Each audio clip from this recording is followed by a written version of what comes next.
All right. Hello, this is Stephen Klein with Healthy Fit Club, and I've got a phenomenal guest today, Rodney Habib in Nova Scotia. Is that where we are? In Dartmouth, Nova Scotia, man, Yeah. all on the other side of the world. So every time you say out or home, we'll celebrate. About or sorry. Yeah. Yeah, man, you Americans, you guys will never let up on the Canadian jokes. So I'm immune to it now, man. Believe me, it doesn't matter whatever interview I do with American, there's always a shot at my dialect. Couldn't help it. So Rodney is an absolute expert in his field. I'm going to share a little bit of his bio. That'll be in the show notes below as well. Digital artist, filmmaker, multiple award-winning blogger, lecturer, founder of the largest pet health page on Facebook called Planet Paws. Also have the website planetpaws.ca. And more importantly to him, pet owner's got 3 dogs there with him. You can't see them. And he's got a massive social media presence. And this goes on and on. He's had TEDx talks, host of the #1 radio show in Canada, The Dish. Left the radio world because of what he's pursuing now. In his last year has been just a meteoric rise as far as viewership and credibility going along with it. So he's been on countless TV shows, BBC London, CBC, Global National News TV, Financial Post, National Post, the Pet Food documentary, Dog Food Mythbusters. He's filming his own documentary. Anyway, we'll have all this info. You want more? There's plenty to look at. But the reason why Rodney is our guest today is when I met Rodney, he is an advocate for pets unlike no other, and is sharing information for their benefit that I did not even know exists. And some of this information is going to blow your mind. And there's no raising conspiracy theory flags here, because he's just going to share truth and fact that most of us are just completely oblivious to, because pets don't have people advocating their rights in certain things that we're going to get into in this interview. So Rodney, thank you very much for joining us. I know it took a while to have you as a guest, and that's because you are a very, very popular, in-demand guy right now. As a matter of fact, you mentioned you just got back from visiting Dave Asprey in Vancouver, I guess. Yeah. With him. So yeah, I got to hang out with him. Really super cool dude. Yeah, thanks for having me. We met at the Metabolic Conference, which was pretty cool. We got to hang out with some of the biggest names in the cancer world, which was really, really cool. And I messed up your flash there. I missed what you flashed there, but it looked like it was pretty cool. But this is the program from that event. Yeah, man, absolutely. And there were so many cool people there. You know, I on this journey that I'm on right now, filming a lot of these people like Dr. Thomas Seyfried and Dr. D'Agostino and Young Ko, and there was so many of the top scientists there that it was very overwhelming for me. Like I say, and that's where me and you met, and you're a like-minded guy when it comes to sort of cancer, nutrition, and health, and I think that's why we gelled so quickly. Yeah, so Healthy Fit Club's, our mission statement is to share accurate health and wellness information, optimal nutrition information, and innovative solutions for peak performance, mind, body, and spirit, kind of those biohacks we talk about. But not just people, but, pets are part of the family with most people. They're pet parents, as you call it. So it's important information that a lot of people would really gravitate towards if they knew it even existed. So what you're going to share, I'm sure, is going to catch some people's ears, and I look forward to, getting comments on this as well. So, I'm going to let you kind of run with it, but a couple of things that blew my mind right out of the gate was the whole, by the way, Rodney's videos you may have already even seen them, because they go viral like crazy. We're talking about 1 million shares on some of them or more, 28 million views. It's insane. And it's not just the content. He's really good about how he sheds light on some of these topics in a very entertaining and humorous way for something that's not so funny to hear about.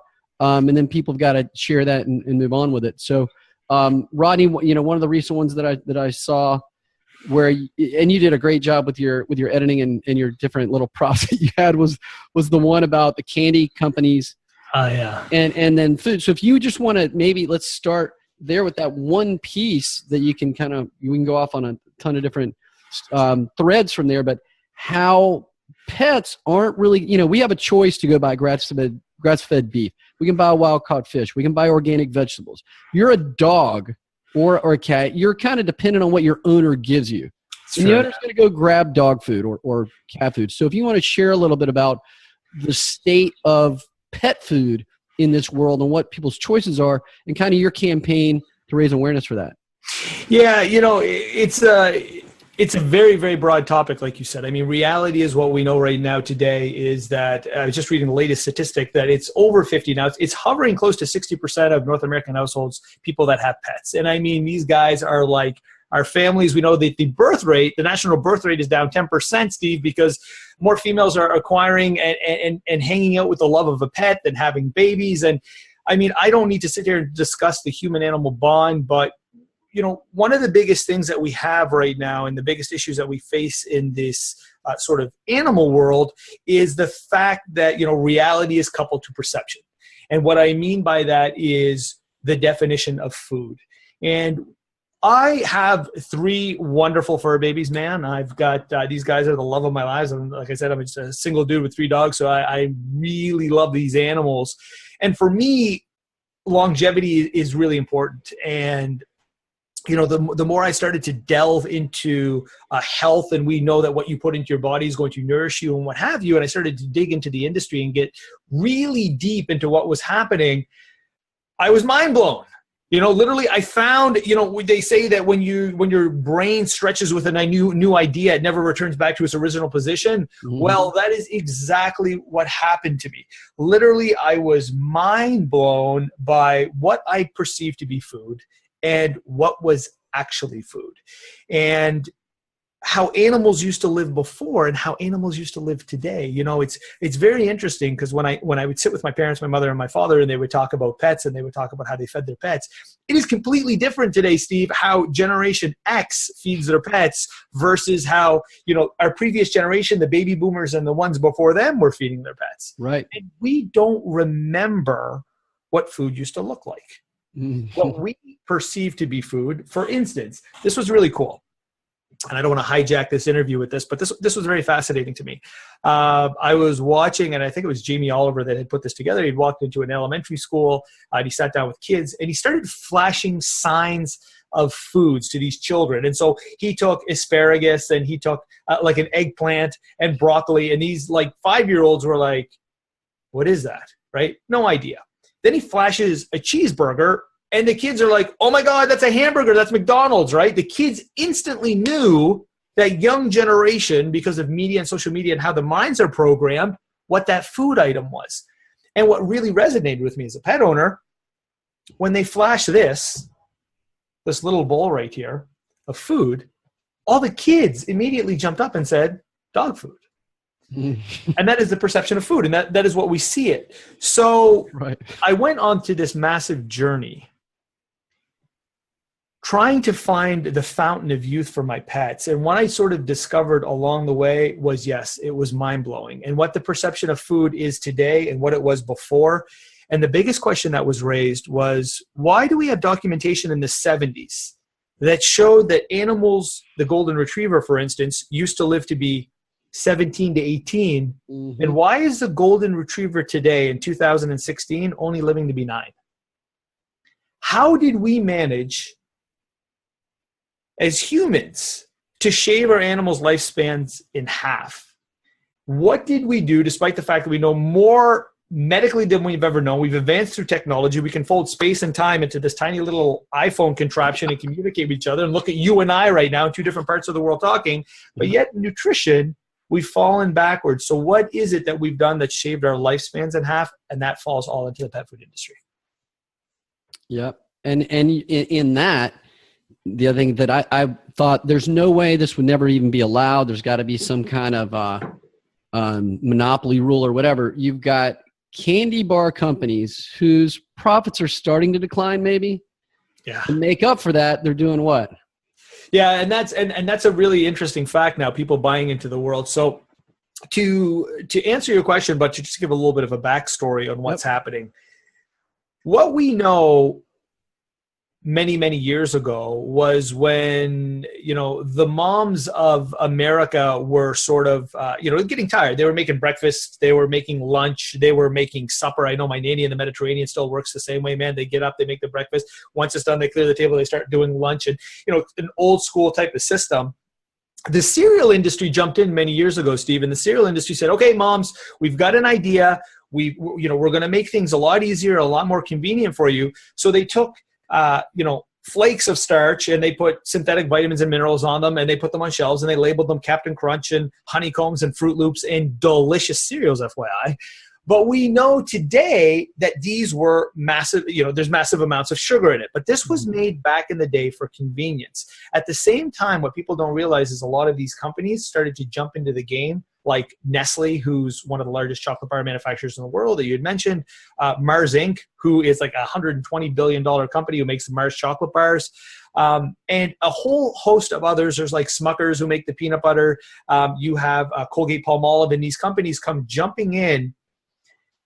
And they started to take balls of starch, adding synthetics to it, and creating lines of pet food to put on their cereal-based products that can sit on the shelf for eternity, not decay, label it as food, and then compete with one another on price and on costs. And one of the biggest things, Steve, that a lot of people don't realize is that when they actually walk into supermarkets and you look at those two massive aisles going down the supermarket, and you've got this huge aisle of all these different bags and the huge aisle on this, in 90% of supermarkets today, this aisle and this aisle are all owned by two competing companies with each other, two chocolate bar manufacturers, but one chocolate bar manufacturer can own up to like 150 lines. And wow. So a lot of pet owners today will go circulating through different types of food when it's all owned sort of by the same company. And yes, to answer your question, to give the backstory on that, what we're seeing today is because candy bar and chocolate bar sales are in the trillions of dollars. But because more people today are becoming health conscious, people are watching about the amount of carbohydrates and sugars and things that they're putting in their body, you're watching those sales go down. But what is going up, what has yet to see a decline, that's the pet food industry. It's up 4% every single year. It just hit $100 billion in 2016 in the pet food world. And I tell you, it is a booming industry with no signs of recession. And now you're seeing a lot of these massive companies delve into that world. So to give some comparison, we know that, a lot of the metabolic syndromes and things that cause poor health are sugar, anything that causes an insulin spike, carbohydrates even. So people that think Cheerios is great for them are starting to realize that, hey, that's carbs also. But to give that baseline so we can realize why a dog would live to 17 to 18 years versus 9 years today, what were people feeding their pets back when they were living to 17 and 18? Because I don't even remember what the difference was. Absolutely. That's a great question. And every time I talk about that, I get all giddy and excited because I think of Dr. Richard Patton, probably one of the greatest nutritionists that we have in the pet world. Sadly, there was no internet back then. Everything was snail mail, trying to send things back, so information didn't get out as fast. What he said to me was really groundbreaking and really sort of mind-blowing in terms of how we used to eat and what we do today. He's like, Rod, if you looked at the earth and what animals ate, and even humans, meat, seeds, nuts, fruits, berries, waters, plants, bugs, insects, you name it, you add all that up, Steve, that's 4% carbohydrates. Mm-hmm. Now, I don't have to tell you today how much humans are consuming in carbohydrates, but one of the biggest issues, and we're seeing this huge climb in cancer, we're seeing a skyrocketing rise of obesity. We know that over 60% of pets right now in the United States are obese. The cancer rate right now amongst PhDs, and it's very controversial. You go to some places, they say it's 1 in 3 pets, 1 in 2. But right now, if you actually talk to the scientists and the researchers who are researching this, it's 1 in 1.65 dogs. So that means that of any species on the planet, the dog has the most cancer. And if we look at the amount of carbohydrates back then, around 4%, and we look at what they're feeding them today, these animals, Steve, are eating around 50 to 60% carbohydrates in their diet. And so we used to burn fat for fuel, but sadly today we're burning sugar for fuel. Wow. I mean, even in the human world, people are just starting to realize that whole thing about fats getting a big name and a bad name, and being discredited. It wasn't until, and you're going to meet this person, I'm sure, very, very soon. I'd mentioned to her in conversation, Nora Gedgaudas, when I read this book she wrote, Primal Body, Primal Mind. That took me from eating 6 times a day, just on the clock, carbs and everything else, not worried, and very low fat, kind of high protein. And this is her new book, by the way, but she spells out the stuff as good as anybody, and that got me 180 degrees to then eating high fat, low carb, moderate, high quality proteins, understanding where my foods come from. So humans are not really even haven't uncovered the veil really for the most part of the population. Absolutely. Most people still think fat is bad. Then you can imagine the pet world. It's like, what are you talking about? This is the equivalent of Cheerios. My dog food should be really. Yeah, and to what you just said. I mean, think about it for a second. We don't have it figured out yet in the human world. We don't. You know, we vilified fat for so many years. We said fat is the enemy. We made everything low fat. Everything became sugar free. But low fat. But what it didn't happen was we had the carbohydrates go through the roof. Yes, things are still sugar free. You can go and buy licorice at a grocery store and it'll say sugar free on the licorice. But nobody ever asks about the levels of starch which are converted to sugars in these foods. And what's really scary about the animal world is that there's a perception that it's all figured out, that this $100 billion industry has it figured out right down to the T when it comes to an animal. But we know that for us in the way that we eat, we have no idea what the hell we're talking about. 1 minute eggs are good for you. 1 minute eggs are bad for you. 1 minute don't eat an apple, it's full of pesticides. 1 minute reach over for an organic apple. We are struggling as a species to know what's good and what's bad, but yet we truly believe that we have a clock for our animals, and we are hugely mistaken because the disease epidemic that's going on right now in pets is following the same suit as humans, if not skyrocketing over that. Yeah, I did watch the video that you had with there was that tumorous growth on the dog, and there was then fed a healthy diet, which I'll have you describe what a healthy diet is soon.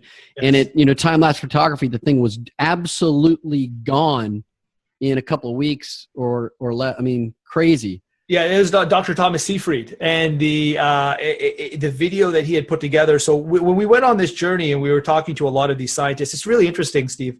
When you talk to these PhDs, in your brain, they know everything.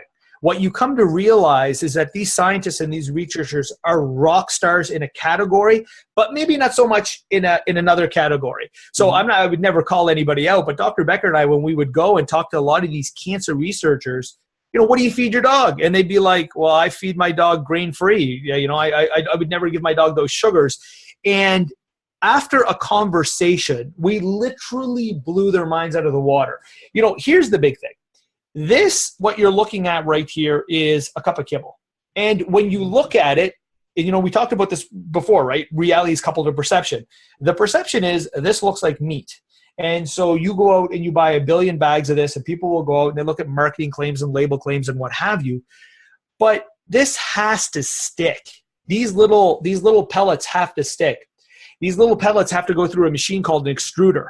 You cannot make this without this, which is sugar. And the problem is you need to caramelize the carbohydrates and the starches in order to get these pellets. And so what a lot of these PhDs and these scientists didn't realize, and in that video you were talking about the tumor that was shrinking, was the owner that had the dog initially said to herself, well, okay, I'm going to feed this and my dog should be okay. We know in human science, with human literatures, in human studies, we know that sugar feeds cancer. We know this. We've got 1 million studies, Steve, that can show us this.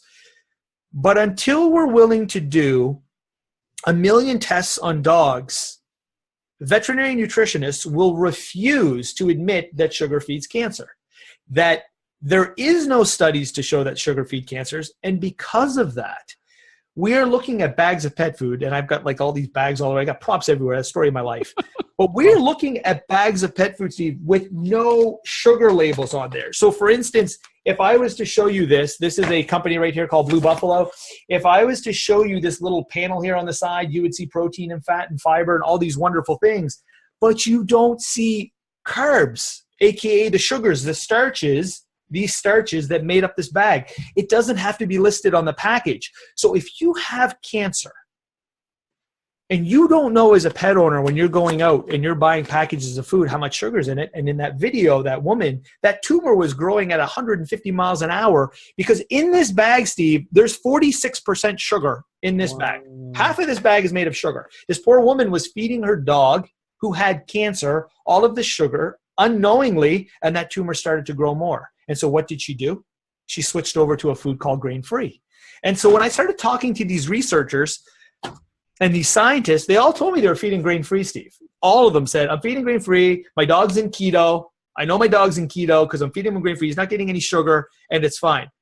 When I asked them, do you have any idea how much sugar is in the back of your kibble? Because it's not listed, because they can't go over to the American Association of Feed Control Officials website called AAFCO, where they teach you how to gauge the sugar in your food, I would show them, if you fed a bag of kibble with rice, this is made of rice, Steve, how much sugar do you see in that? 46? 46%. Here is a bag, my friend, of grain-free. This bag says on the top, sweet potato and bison. It's grain-free. But remember, you can't get it to stick without starch. So what's our starch on the top of the bag? Potato. We know that potatoes, sweet potatoes, whatever, one of the starchiest vegetables on the planet. So if I fed my dog a bag of rice, they're getting 46% sugar in their diet. But if I fed my dog something with no rice in it, that's grain-free, there's 54%. There's more sugar because I, as a manufacturer, led you to believe, remember, reality is coupled to perception. When you see this cup and I call it grain-free, you assume as a pet owner, well, there's got to be more meat in it. It's grain-free. Actually, no. There's more potatoes. There's more peas. There's more tapioca. There's more lentils. They have to use an ingredient to get it to stick. And I promise you, if you're feeding an animal sugar who has cancer, you're going to see massive problems. And so to go back to that video, that tumor shrunk because that pet owner finally came to the realization, holy shit, all of these foods, all of these pellets, no matter what bag I go out and buy, it needs sugar to be assembled. She came off of that. Man, you saw that tumor shrink pretty quick. That dog was also on a ketogenic diet. Wow. So I know viewers are going to be wondering now, okay, well, what do I feed? If I want my dog to be healthy or my pet to be healthy, what do I feed them? If I'm, stabbing in the dark with these bags that are all going to be high sugar, what do you feed the dog? Well, right now there's a new cool buzzword that's out there. It's called the raw food diet. I'm not a huge fan of the term raw food. I mean, it's just fresh food. There's fresh food and processed food. The reason why I'm not a massive fan of the term raw food is because it's being vilified right now between a lot of veterinary nutritionists. They want to label the word raw and associate it with bacteria and scare the bejesus out of pet owners to stay away from it. Just a marketing gimmick. Yeah. But we know today, if we go back into the 70s and we look back into the 50s and we look back into the 40s, you talk to your mother and you talk to her mother's mother and you talk to her mother's mother, and they'll all tell you the same thing. When we were done eating, we take all the food, we throw it out the back, the dogs and cats came and ate it. We have documentation that shows those dogs used to live to be almost in their 20s when they were eating fresh, whole live foods from the refrigerator. Wow. This put me on a journey to want to travel around the world to confirm this. I had to know this. I got a fascination, Steve, with the oldest dogs and cats in the world. I interviewed the man with the oldest dog in the world. I saw it all over ABC News. Nobody asked Brian McLaren, what the hell did you feed your 30-year-old dog in Australia? 30. What did you feed this dog that got to live this dog? Nobody asked him that. I called him. I said, I have to ask you this question. This dog was on a high-fat diet, by the way. This dog was getting 2 glasses of unpasteurized milk directly from a cow, was getting table scraps from the food. When I started to travel around the world talking to the people with the oldest lived dogs in their 20s, in their late 20s, some tipping around 30s, Jake Perry from Austin, Texas, who set the Guinness World Book of Records twice for a 38 and 34-year-old cat. And they said 30% of the 20 cats that he currently owns are close, tipping to 30. Wow. Every single one of these people, Steve, every single one of these people fed fresh food from the refrigerator. Wow. And so once you can sort of take off that veil from your head, once you can sort of say to yourself, I'm looking at what the company tells me to be meat and what can sit on a shelf and doesn't require refrigeration. How can that be? How can I put copious amounts of meat onto a shelf, not require any refrigeration, still expect the same amount of nutrition, no degradation? Once you start doing research into a lot of these foods, your mind will be blown. And so to go back to your question of what would I feed my dog, I would feed my dog, first and foremost, fresh foods just for the synergistic effect of what you could find in broccoli and kale and organic grass-fed meats. Balancing is very important, Steve. So, it's really easy to jump out and say, okay, well, just, throw a bunch of fresh food into a bowl. There has to be a variety. There's a lot of places, a lot of group forums, a lot of books, a lot of veterinarians that you can go and you can talk to for things like that. But just to see the impact of fresh food, we flew to Finland, where we talked to PhD veterinary researchers, Dr. Anna Bjorgman. And so they're doing a study on 12,000 dogs, and they themselves wanted to see the effects of fresh food. I mean, like how impactful could be fresh food be? They were measuring disease markers in dogs. So they were measuring things like homocysteine and methionine, right? And watching the levels of these two things increase in the body when these animals were fed fresh food. We know methionine is responsible for the growth of tumors. If you research too much methionine in diet, there's studies out there that show that. And homocysteine is a disease marker. Steve, when they just added 20% of something from your refrigerator that was fresh or that came from the farmer's market into a bowl of these processed foods, you watch those disease markers come down. Just 20%. Wow. Insane. I mean, I could ramble forever. So, well, let me ask you another question. So the pet owner that watches this goes, okay, man, I'm struggling to switch out all of my food for these more expensive, organic, grass-fed, better sourced foods. Yeah. I got to now take on that budget for my animal. Also, Right. what are some cost-cutting tips you've got for somebody to switch from the dog food in the bag to fresher food without, having them have to file bankruptcy at the same time? Yeah, no, and that's a great question, man. And I mean, that is the biggest question of the world, right? Quoting Dr. Patton, you can't have convenience and economical purchasing and optimal nutrition. You know that, and I know that. There's a fine distinctive line between the two. So of course we know today when the masses are feeding bags of processed food, it's so easy. You just take it, you pour it into a bowl, 2 seconds, it's done. This stuff sells for about 20 cents a pound. You're not really spending a heck of a lot of money on it. So how do you warp forward? Look, today we have studies that show just how much a little bit can do. I just mentioned Finland. Mm-hmm. I do want to stress this to your viewers, and something that's very important. Marketing is going to get you. It doesn't matter who you are. The marketers are awesome, and these guys are paid $1 zillion, Steve, to get you. And so now we know, because of the copious amounts of food warriors that are out there, because of these beautiful pet owners who are opening these group forums, these beautiful pet owners that have these raw food forums, these fresh food forums, these people are just everyday pet owners with a passion because they saw the changes in their animals opening these forums, informing people about all these foods. Right. If you don't make it to a food warrior or hear the message, what's going to happen is the marketer is going to get you. And what you see is the scientists, Steve, we traveled around the world. I can't tell you how many times I talked to the world-renowned cancer researchers, and a lot of them were feeding the grain-free over the regular bag of kibble because of the sugar that they believed that they were missing out on. Well, what we're seeing now, and with heavy marketing, now look, I really want to stress this. I'm not calling this company out. This is really important. This is a very good company. But now we're seeing foods like this company here that's doing like a kibble that's going to be combined with what they call a freeze-dried raw food. And so these buzzwords that are being played on people, like literally what they're doing now is they're saying, okay, we can do a coated kibble where we can coat it with fresh food, or we can take a little bit of fresh food and mix it in. And pet owners now are running, to answer your question, to save money. In the raw food division of sales in the pet world, the number one segment, which blows away everything, is not complete raw food, is not even half and half raw food. It's manufacturers mixing processed food with what they'll tell you to be fresh food, putting it on the market, but your levels of sugar, Steve, haven't dropped significantly. You're still at 35% sugar a cup. The reason why I'm stressing this is because a lot of people are spending copious amounts of money trying to add a little bit of fresh into the bowl.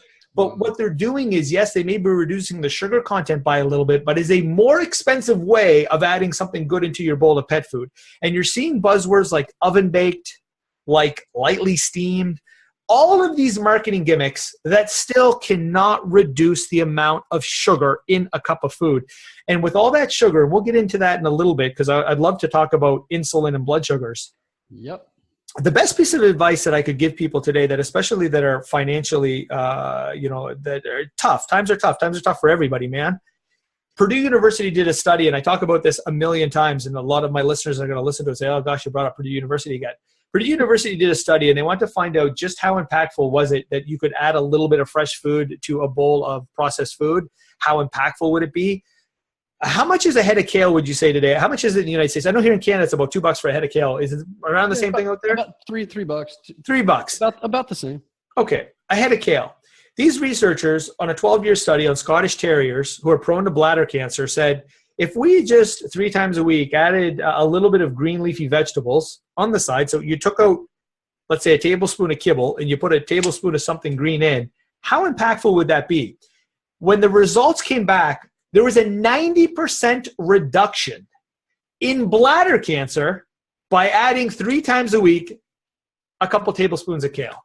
Wow. If that couldn't be the most cost-efficient way to help smash cancer, wow, I don't know what can be. And then what you said before, I wasn't even thinking, but you said in the past that we would just feed our scraps to the dogs. Like, okay, feed your scraps to the dog. If you're sourcing good food, give them the leftovers of your good food. And you're even exactly a little bit.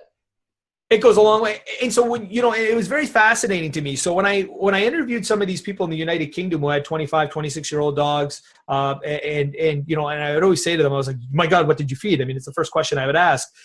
Some did get processed food, Steve, but reality is when you talk to them, if whether they got like half a cup or a quarter of a cup or whatever of the processed food, if somebody ate like a beautiful roast at night, or don't even cook your roast, cut it in half, offer it to your animal in a raw state, which would be way better.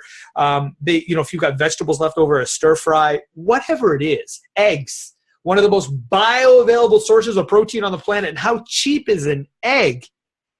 The benefits of an egg, I mean, there's 22 amino acids in a protein strain. Your dog can produce 12. It's your responsibility to give them 10. It's all in that egg. An egg is 20 cents, man, here in Canada.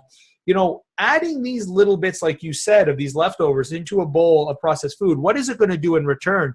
If not anything, if this 1 cup of kibble is equivalent to 50% sugar, all you're going to do in the end is drop your sugar content down, which is going to lower your blood sugars by putting something clean into that bowl. Good point.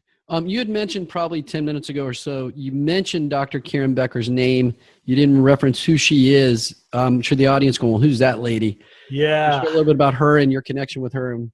So, a lot of people will see me now zipping around the world. Dr. Karen Becker is the most followed veterinarian on the planet. She's also the one that created sort of the raw food movement in amongst the veterinarians.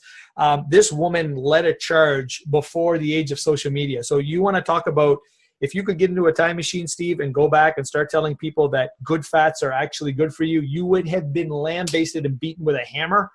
This woman was way before her time. I mean, I'm not saying that she's super old. If she sees us, she'll punch me in the face. But that being said, this woman led a charge into the veterinary realms of trying to, portray the benefits and to sort of give the information back to veterinarians on the benefits of eating fresh food by traveling around the world globally, interviewing scientists, interviewing some of the top PhDs in the world.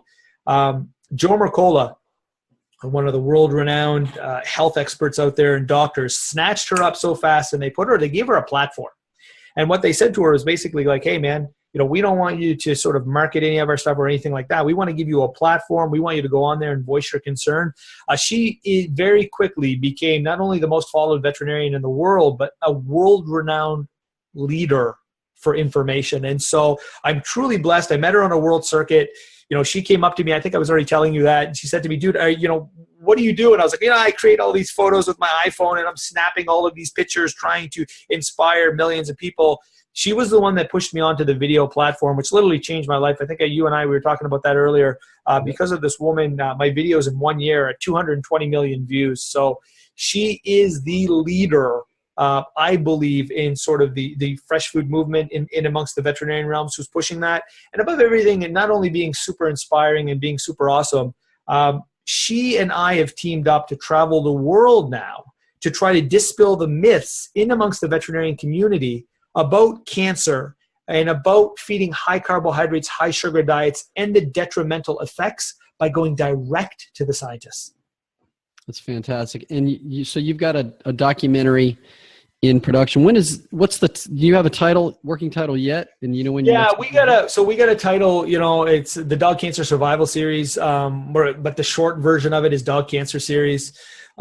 You know, the background for this is very easy. A couple of years back, my dog, who was a raw-fed dog, fresh-fed dog, no sugars or anything in her diet, I tried a procedure called stem cell therapy. And basically, long story short, I gave her cancer. And I traveled the globe. I mean, I'd worked already for a magazine called Dogs Naturally Magazine, which is like the #1 dog-related health magazine in the world. I had access to every top doctor in the world and veterinarian. But within 1 year, that tumor was like literally growing out of her body. Like she couldn't even go through a doorway. In my brain anyways, that's how big it was. And I was so freaked out by that tumor, I couldn't get anyone to help me. And no matter who I talked to, I come to realize that a lot of these veterinarians would go back to what are called veterinarian nutritionists. These are people that stay a couple extra years in school. There may be like 110 on the planet, Steve. Of the 110, maybe 108 work for pet food manufacturers. So God love them. You know, they get paychecks from the pet food manufacturers. We're not talking conspiracy theories here. And my guys are also getting fired up by pet nutritionists. We're not talking about conspiracy theories here. But when I went to the top veterinary nutritionists in the world and oncologists in the vet world, and I said, guys, my dog has cancer. If I fed my dog 1 cup of sugar, is that going to affect her cancer in any way? Nope. Sugar doesn't affect cancer. Wow. Steve, if you want to rip all your hair out in one scene and lose your mind, this put me on a global quest. Literally, it was like there's 96% of the world population feeds processed food to their animals. If you were to sit back and look at the demographic, only 4% feed fresh food. This means that over 90% of the world have no idea that when they feed a cancer dog, just a little bit of these pellets, what that's doing to the body. And so it wasn't until Dr. Dominic D'Agostino invited me to his labs in University of South Florida, and Dr. Thomas Seyfried at Boston invited me to the labs, and they're like, dude, do you know what happens when you feed your dog sugar? Have you ever seen a PET scan, how that works? And I was like, no, because we don't have PET scans, because there's only like 1 PET scan in all of America that's being used for pets. All of the other ones are in universities, and they're not really, the public have no access to them.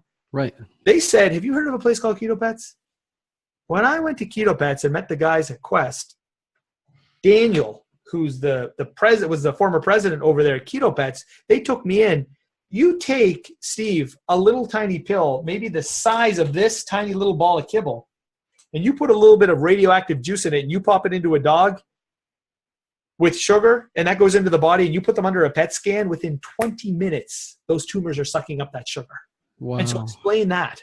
And so I would go back to the vet nutritionist and I'd be like, well, what is that supposed to mean? And they'd be like, we don't have any research, so it means nothing.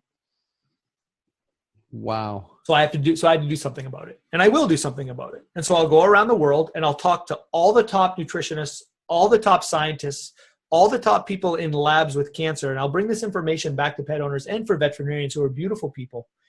And I will single-handedly, with Dr. Karen Becker, try to shift the paradigm that's happening right now in the veterinary world by storytelling, and hopefully inspiring the masses to try to reduce as much sugar as possible in these animals. Unbelievable. And you mentioned, well, I knew off camera before this, that not only were those candy companies buying up the dog food companies, but they were also taking a large stake in the vet schools. Yeah. And the diagnostic companies that do Yeah. testing for the vet schools.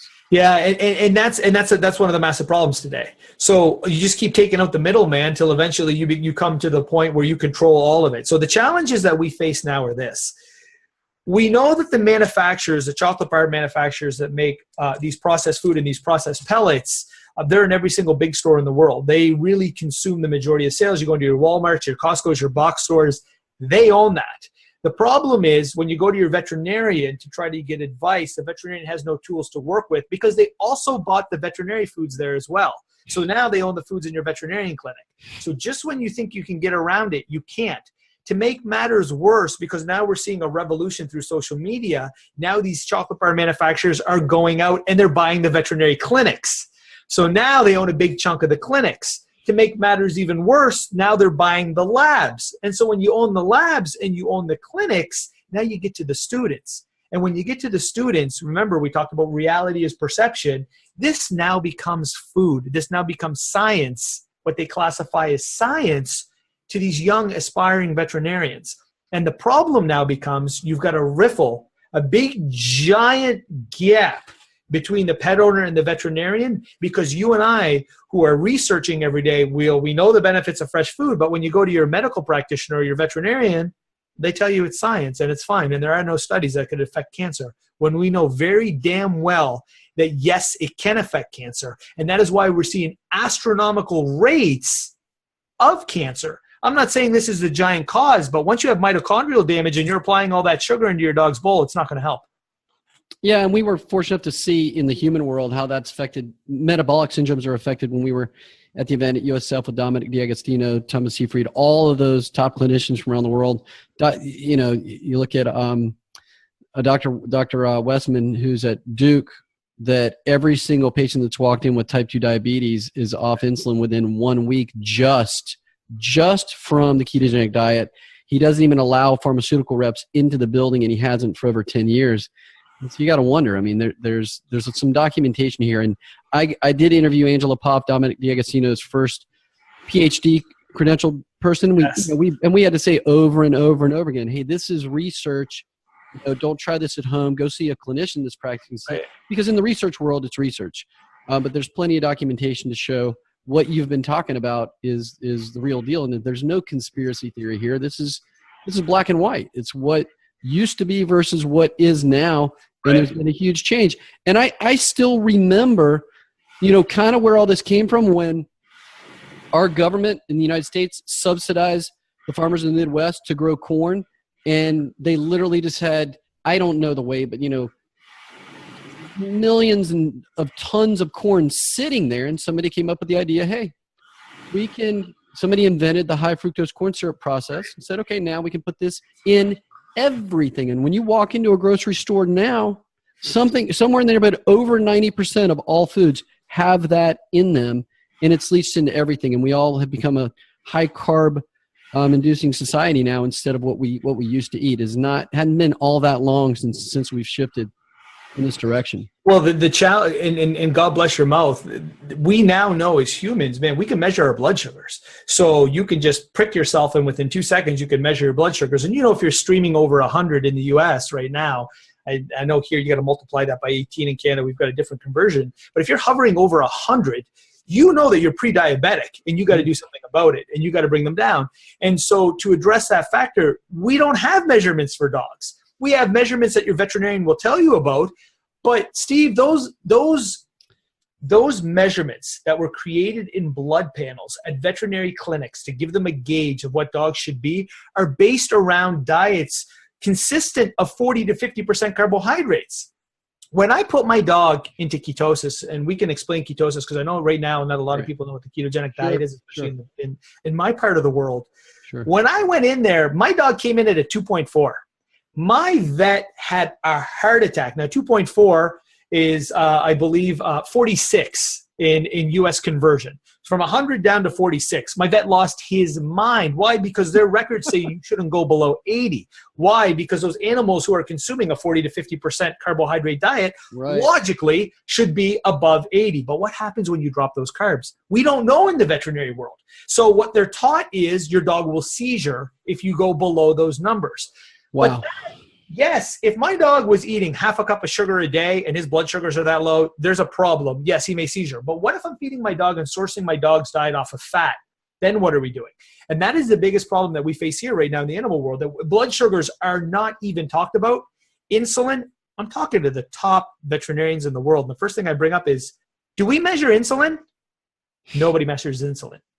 We don't have, you could send it off to a lab maybe, but nobody ever talks, your veterinarian never talks to you about blood sugars because they're not trained to do that. And it's not their fault. They're not trained that in school. So we've got a big problem in the animal world because we're not talking about blood sugars when it comes to dogs and cats.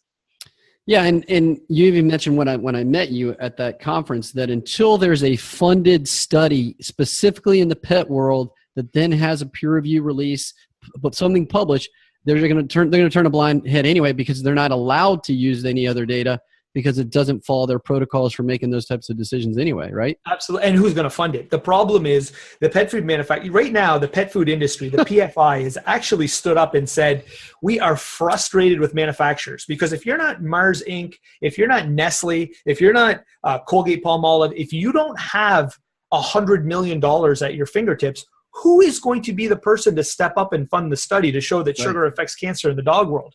Who's going to go out and spend $10 million just for giggles and say, hey, let's see if this is actually proven?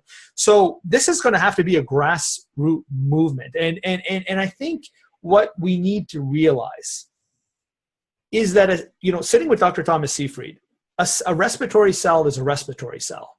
And the same way that you get mitochondrial damage to your cell as a human, it happens as a dog. The dog has 21,000 genes, Steve. The human, let's say 25,000. We know that there's 80% similarity between those two genomes. The genes are very similar. So we share the same digestion, nutritional damages, cognitive function, physiology. There's a lot of similarities. That's why they're testing on dogs right now to try to find the cure for cancer for humans because they're so similar. But to go back to your question, until somebody steps up and says, okay, well, here's a peer-reviewed study to show that sugar affects cancer, it is the most ridiculous thing in the world.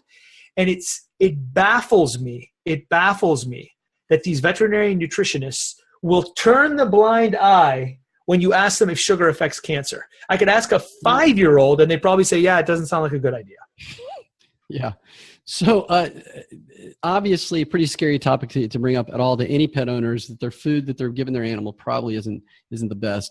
What also kind of blew my mind was and Dr. Becker mentioned this at the event as well, and you've hit on it now, I've seen a couple of videos on your sites, is you want to speak a little bit to vaccines for animals and kind of the scary issue with that and what could be done about it, or just to what your alternative is. And again, no conspiracy theory here. Listen to the facts and make it up in your mind. But Rodney, if you want to share that, that'd be great. Yeah. So that word vaccine is a very dangerous word because you've got people labeled the anti-vaxxers who are like, don't vaccinate at all. Right. You've got people vaccinate as much as you want. It's a great topic. It is a very hard topic to talk about because the second you go up, you're labeled like an anti-vaxxer, and people get very nervous and bundled.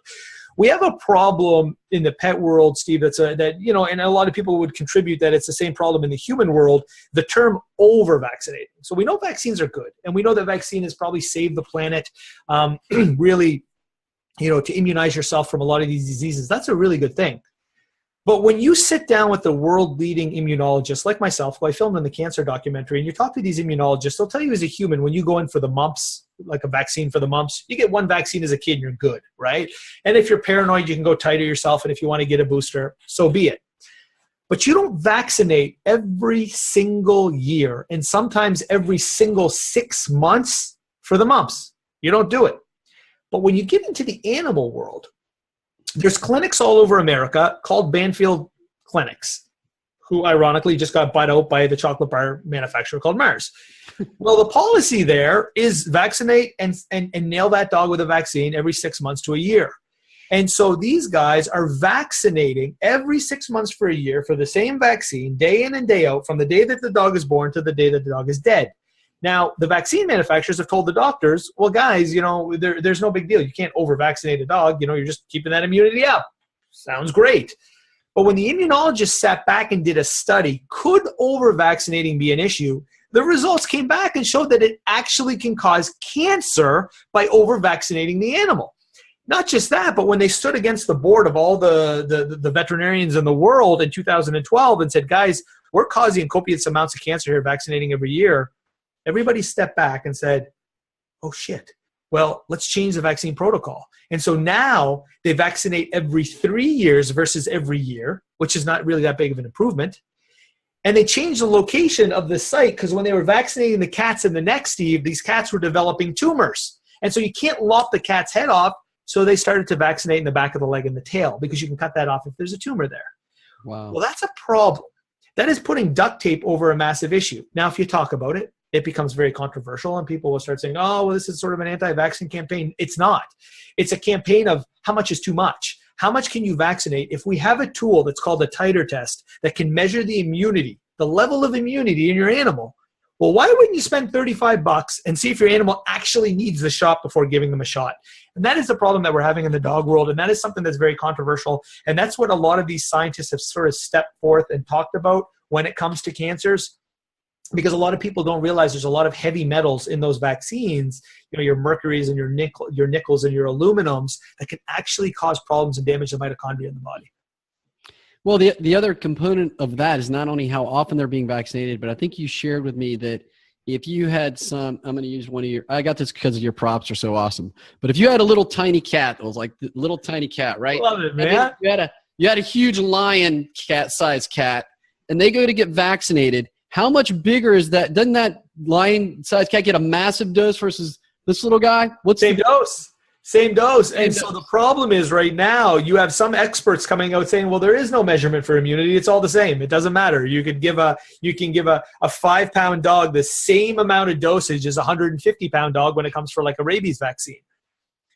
Sure. But the immunologists, the people that study the vaccines, who taught you, the veterinarian, what you know and wrote your textbooks for you, they're the ones saying that you shouldn't be giving these copious amounts. So what was happening now is a guy like name of Dr. John Robb, he lost his license because he was half dosing. Veterinarians, Steve, are applying these vaccines to these tiny little dogs, and the dogs are dying on the table. And so the manufacturer will tell you, well, it's just an allergic reaction. Sorry, you lost the dog. Sucks. But the veterinarians are like, that's bullshit. There's, it's the amount. We're seeing these. We are the people that are working day in and day out with these dogs.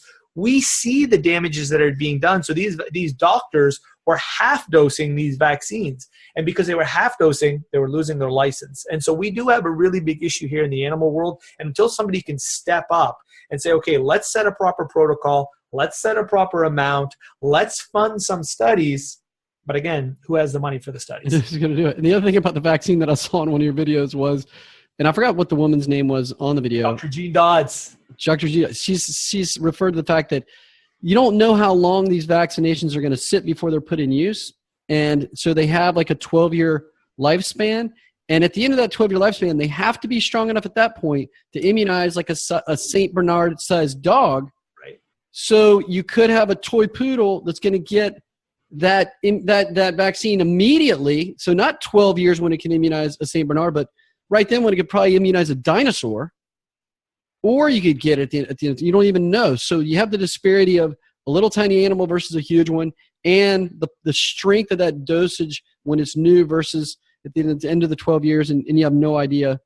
Yeah, and well said. And so when you talk to Dr. John Robb and you speak about the issues that are happening, according to his research, he's saying that 5 to 6 dogs die a day in the U.S. from over-vaccinating. Wow. We know it's a major issue. A $35 tool called a titer test could really help with that. But yeah, to go back to exactly what you're saying, this problem is such a massive problem, and I really don't see a resolution in the near future, but I will tell you with storytellers around the world and these social media warriors, I created a video for Dr. John Robb. We were talking about it before the show, 20 million views. I mean, in such a short period of time, we have the ability to storytell and to warn each other as pet owners. And reality, at the end of the day, we just really want to protect our pets. And we want these guys to live a really long time. And it does say, Steve, on the label of every single vaccine, you could only vaccinate a healthy pet. And these pets today that suffer from allergies, cancer, all of these diseases are still being blasted with no titer test, which is theoretically against the law because the label itself on the vaccine says you could only vaccinate a healthy pet. Wow. Yeah, I did not know what the word titer meant until I saw that. I had absolutely no clue what a titer test was. So, I mean, you could share a ton more information, but I don't know that I have enough strength with my viewership to hold any audience. but I definitely look forward to having you on as a guest again. Do you have a message you just want to state to the audience? Like, look, please do this for your pets. Whatever your call to action is or your mission statement is to help, spread the word to most people that are walking around oblivious to this. I do want to talk about one thing super quick, and I don't know if you have the bandwidth. Oh, yeah, you don't cut it if you don't need it. And it's about the ketogenic diet. Oh, yeah. We have to talk about that. I got to touch it because that's a huge buzzword right now. And, I just got back talking to Dave Osprey when I had him in front of the camera, and Dr. Joe Mercola. I know him and these guys did an interview together. And I talked to the guys at Keto Pets, Daniel and Ron and the owners over there. And I talked to these people all around the world. And we know that right now the ketogenic diet is a really cool buzzword. I mean, reality is how long can you stay in ketosis for, which is the big question. I had this discussion with Dom. And a lot of these experts are saying, you should be cycling this thing. You don't stay in ketosis forever, right? You want to cycle in and out of ketosis. And what does ketosis actually mean? Look, very quickly, there's a really powerful word, and I want to try to sum this down for a lot of people that really don't understand it. And that word right now that I'm heavily researching, Steve, is called mTOR. Nice. Yep. The mammalian target of rapamycin. What the hell does mTOR mean? This is a massive word that is being heavily researched. When you have cancer, or even when you have a healthy cell, what I want you to think of mTOR, imagine a dude that is sitting beside a photocopier. All right. This dude, his name is mTOR, and he's sitting beside the photocopier. mTOR's job is to photocopy all the time, meaning if you have one cell in your body, his job is to replicate that into another cell. I wish these were all the same colors. And then one cell then becomes 4 cells. His job is to keep photocopying. Are you with me? Yeah. mTOR needs coffee. What's his coffee? Insulin.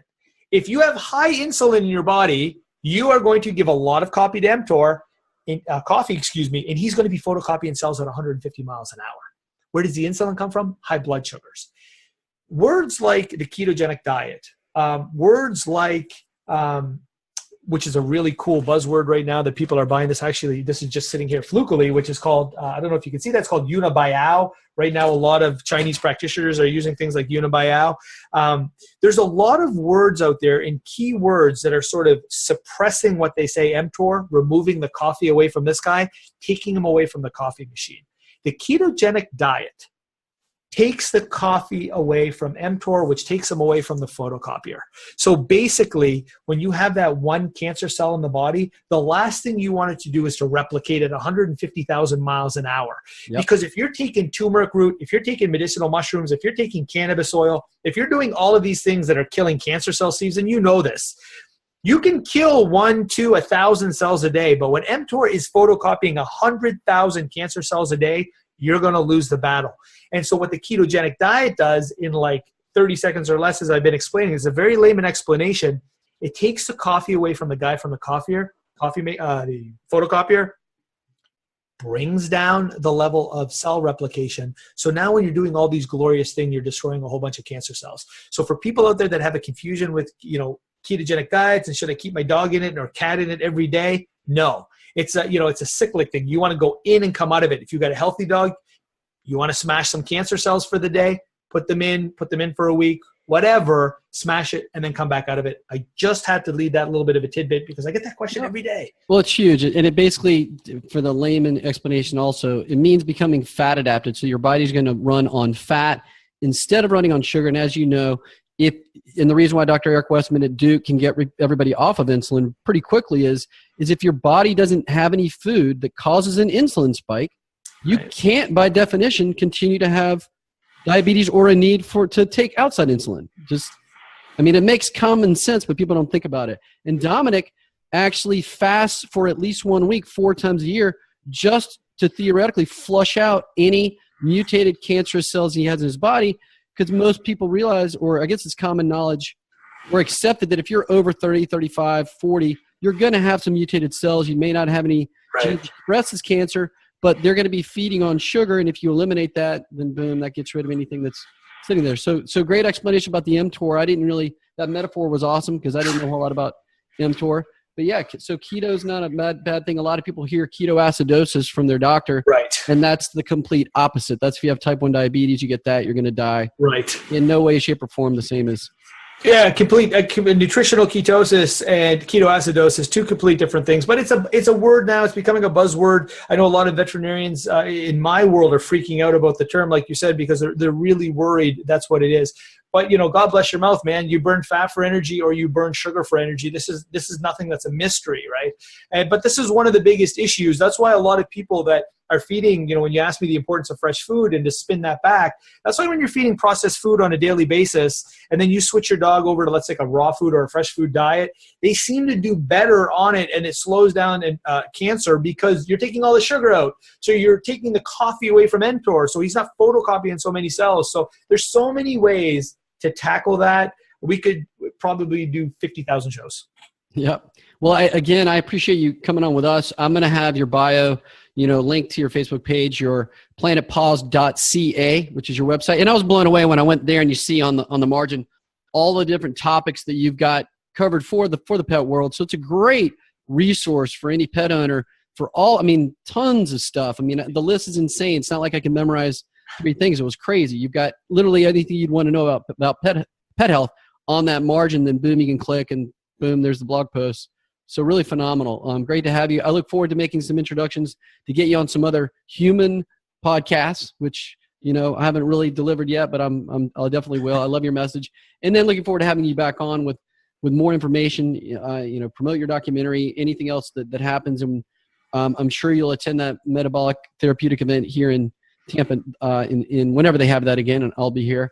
And I'll probably see you at that event in Baltimore that you talked about. So yeah, awesome, brother. Thanks so much for having me. Like I said, it's really exciting what you're doing and spreading the message. We need more warriors out there doing this, right? We need more of these people linking up on these podcasts, using all these digital tools that we have to relay these important messages. And man, kudos to you for getting this thing rocking out. I'm sure I'll be talking to you next year when you got Oprah on your show.